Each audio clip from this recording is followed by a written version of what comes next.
We as a human species are always evolving. We grow and change throughout the years of our lives, sometimes for good and sometimes for worse. And no matter what, there has to be something that causes this change within us, whether it inspires us or influences us to become the person that we are today. And for me, that is with anime. I've watched a shit ton of anime, enough that I can fill up 3 pages with the shows and movies I've seen. And with all of these anime, I've learned so many very important lessons along the way. Lessons that have changed me, that have saved me. The only American thing that has done the same for me that I can think of is Steven Universe. But besides that, I've mostly been saved by anime. Yeah, if you haven't guessed already, this video is gonna get kinda personal. Really personal. I'm gonna be talking about some really dark stuff in my life. I just wanted to warn all of you in case you're sensitive to these kinds of tough topics. But don't worry, there are some uplifting parts in this video too. Let's flash back to my junior year of high school. I never had many friends in high school. I had one here and there, but I mostly spent my time alone. I was also bullied a lot. I hated going to school and I hated getting out of bed. This was also the time when I was figuring out that the future was coming at me full speed. Getting my driver's license, starting to look for college, taking SATs, ACTs, and so many other stupid tests. I was also starting to struggle with my gender identity and sexuality. Not extremely as years later, but this is when it started. Then as my midterms were coming to an end, my older sister introduced me to an anime that, quite frankly, changed my life.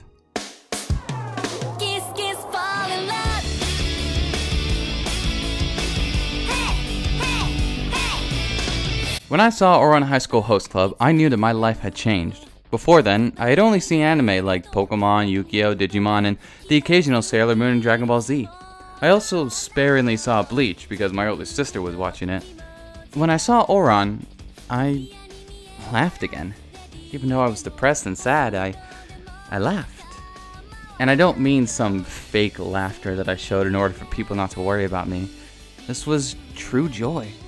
Ouran started my love and obsession of anime and in a time of great struggle for me.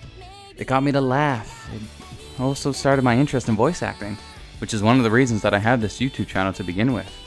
That is one of the reasons why Ouran is my all-time favorite anime, because it set the course of what was to come in my life. Now while Ouran may be my favorite anime show, my favorite anime movie is still The Disappearance of Haruhi Suzumiya. I always thought that the original Haruhi series was kind of just okay, but the movie was a whole other ballgame. It changed my whole outlook on the show and got me to purchase all of the light novels. There was just something about the story, the characters, the music, the animation, and the atmosphere of the whole thing that really affected me. And it started my passion for writing stories. After all, this movie is the main inspiration for my senior project at college that I just finished up. I had lost my passion for stage and on-camera acting, but this movie helped me discover a new passion: writing stories that can change the world. I'm a pretty strange and weird person. The way that I express myself and stuff like that is pretty different from the norm of the world, and I've had to struggle with that. The characters in Princess Jellyfish taught me that it's okay to be different, as long as you are true to yourself. Especially with the character Kuranosuke. He is someone who expresses himself the way he wants to, no matter what anyone says, and that started my love for wearing women's clothing. Though not extremely in my case when compared to the way Kuranosuke dresses. In relation to this, an anime as blood crazy as the OVA series Hellsing Ultimate had taught me something as well. That even though I started my new feminine expression, that it's okay to still like masculine things. There's something about this anime, its younger brother Drifters, and even the American movie Mad Max Fury Road that gets all the remaining testosterone in my body so fired up. And that's okay.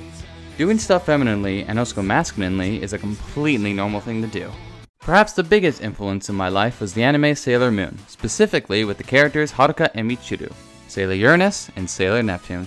These two were the catalyst in me coming out of the closet as a transgender lesbian. Their love for each other and Haruka's masculine expression despite being a woman changed my life. It taught me how to be myself despite what anyone says. Whenever I'm down and I need inspiration that nobody in the real world can provide me, I can always look to them for help. As I grow up, I want to be the kind of person that Haruka Tenyo is. But that's a story for another video.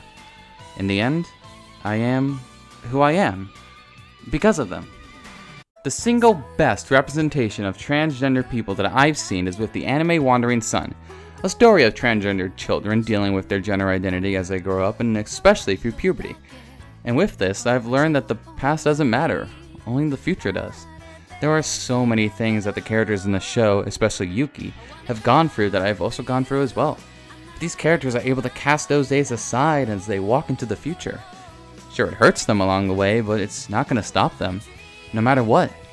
And something that helps me do this is with my love for love, something that the anime Yorikuma Arashi helped me discover. In an anime about society's views towards lesbianism and the fetishization of it all, love is the driving force of what all these characters do. In my opinion, there is nothing more powerful than the power of love. I'm a huge romantic, and I'm someone who is in love with love. While that can make me naive at times, it is the driving force of everything that I do in my life. And even though it's love towards another woman, it is no different than any other kind of love. Which is something that a very recent anime showed the world, that this kind of love could, in fact, make history.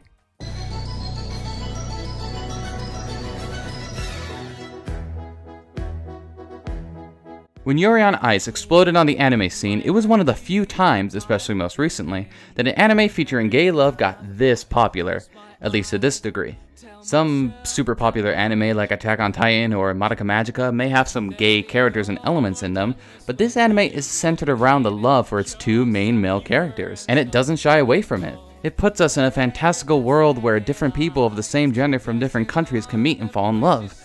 While not extremely realistic, it makes a romantic like me fall in love with it. And unlike other sports anime like Free, this anime is not queerbaiting. It is honest to God gay love, and that is amazing. This anime showed us as a queer community that even we as a minority have the power to make history. With all these examples of love and my whole personality of romanticizing the world, there comes the topic of relationships, and no anime has been truer to this for me than the anime Golden Time. Similar to the creator's previous work, Toradora, this anime gets what it means to be in a relationship, that there are sacrifices that both people need to make in order for the relationship to work. Golden Time taught me that relationships are meaningful, if you're willing to commit to it. And when I'm with the person that I love, I take this lesson very seriously. Now, while some of these anime have changed me and taught me very valuable lessons, there are also some anime that I've connected with on a deeper level, when the anime relates to the most darkest parts of my life and makes me confront the struggles that I've been forced to face, whether it almost destroys me inside or not. Trust me, there's nothing funny about what happens next. Though it's something that we should always strive towards, the future can be scary. The whole unknown of it all frightens me, especially in this day and age. The very short show that showed me this was She and Her Cat. It shows the struggle of a college graduate struggling to live on her own and find a job so that she can start to contribute to society, all from the point of view of her beloved cat.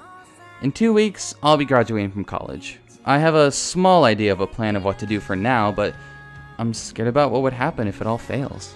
On another note, something else that I struggle with is my desire to be loved. I know that I am loved because of the people in my life and the woman that I love, but when she's not around and I can't see her, I get lonely. Similarly to the anime Scum's Wish, I do find myself wanting to be desired. I want someone to touch me. I want someone to kiss me. I want someone to make love to me. I hate being alone. It's in these moments that I truly feel like I'm all alone in the world. I've faced through depression all of my life. Even though there are so many wonderful things in my life that make me happy, I get depressed very often. The anime that best encompassed this was the anime March Comes In Like a Lion. The way that our main character Ray can feel depressed and struggles with it, I've also felt and done as well. He doesn't get out of bed at times, he eats store-bought food instead of bothering to cook for himself, and he removes himself from the people in his life for a long period of time. And I do the exact same thing in certain times of my life. I'm not proud of when I'm like this, because it's in these moments that I have thoughts of killing myself. Despite the jokes we can make of it, the anime Neon Genesis Evangelion, for some, has truly captured what it means to be depressed and having thoughts of committing suicide. That's mostly because the creator was going through some very similar feelings at the time of Evangelion's creation. The character of Shinji Ikari doesn't think that he should be alive, that his life isn't worth living, because he's a failure and nobody wants him. I feel the same way from time to time as well, especially in my days of youth. Though I have changed for the better these days, the thoughts of suicide still creep in my head from time to time, and it's something that I would soon greatly struggle with as my life would change forever, though this time in the worst way possible. This past year has been the toughest year for me to date. That's because in the summer of 2016, something happened to me. Something really horrible, something that I need to get professional help for. I'm not going to go into any detail about what happened that day, but I'm not the same person that I used to be. The anime that really made me confront this was Revolutionary Girl Utena. While I can't give you the exact reason why, it made me realize what happened to me. I connected with the characters in this anime in a way that I can't even begin to describe. Now I know what happened to me and I can never forget it. And while it's not the anime's fault, and I note it as being one of my top 10 favorite anime, it helped me realize and become truthful to the events that occurred on that day. Over the past year, I've lost my love for things. For voice acting, for writing, and loving other people, and wanting to be alive. I thought that nothing mattered anymore. I had lost my passion for living. I saw a movie recently. A movie that has been praised endlessly by critics and fans alike. A movie that is a true masterpiece. A movie that is, put simply, perfect. This anime is Your Name. I became inspired by this movie. After my viewing of the movie, I felt my passion for things flowing back into me. Something about this movie changed me for the better, just like Ouran High School Host Club had originally done 5 years ago. I still get depressed, I still have suicidal thoughts, I still feel so lonely that I could just lay down and die. But because of this movie, I realized that all of the important things in my life and the people that I can't leave behind, because I love each and every one of them. Today is my birthday, and I am now 22 years old. I graduate from college in 2 weeks. I have no idea what the future holds for me, but I'm not as scared about it as I used to be. This is why anime has inspired and influenced the things that I do in my life. Anime has changed me. I'm alive because of it, and I have no problem saying that. And for all of you out there watching who are going through some similar feelings and experiences, just know that I am here rooting for you. And I appreciate you sticking with me throughout this very personal video. Thank you.